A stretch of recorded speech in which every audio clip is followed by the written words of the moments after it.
Debati politik në Kanada është kthyer në një përplasje të fortë me tone ironike mes kryeministrit Mark Carney dhe liderit të opozitës konservatore Pierre Poilievre.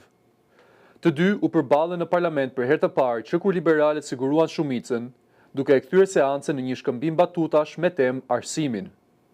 Përplasja nisi gjatë question period, kur Poilievre kritikoi vendimin e qeverisë për pezullimin e përkohshëm të taksës së akcizës mbi benzinën dhe naftën. Ai tha se qeveria duhet të shkonte më tej dhe të hiqte edhe taksën GST mbi karburantet. Carney u përgjigj duke argumentuar se një masë e tillë do të rriste ndjeshëm deficitin buxhetor. Ai shtoi me ironi se kjo qeveri di të llogarisë, një koment që ndezi reagime në sallë. Debati u ashpërsua më tej kur Poilievre tha se Carney nuk i ka lexuar vetë buxhetet e tij dhe e akuzoi për rritjet e inflacionit gjatë viteve të fundit. Carney, i cili mban doktoraturë në ekonomi, ju përgjigj duke theksuar formimin e tij akademik dhe përvojën si guvernator i Bankës së Kanadas dhe Bankës së Anglisë, duke thënë se inflacioni ishte mbajtur në nivele të qëndrueshme gjatë mandatit të tij.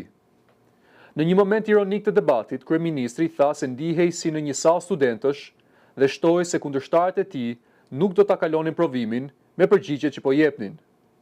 Poilievre nga ana tjetër akuzoi Carneyn se po nxjerr mësime të gabuar nga ekonomia, duke vazhduar përplasjen politike mbi politikat fiskale dhe taksat e karburantit.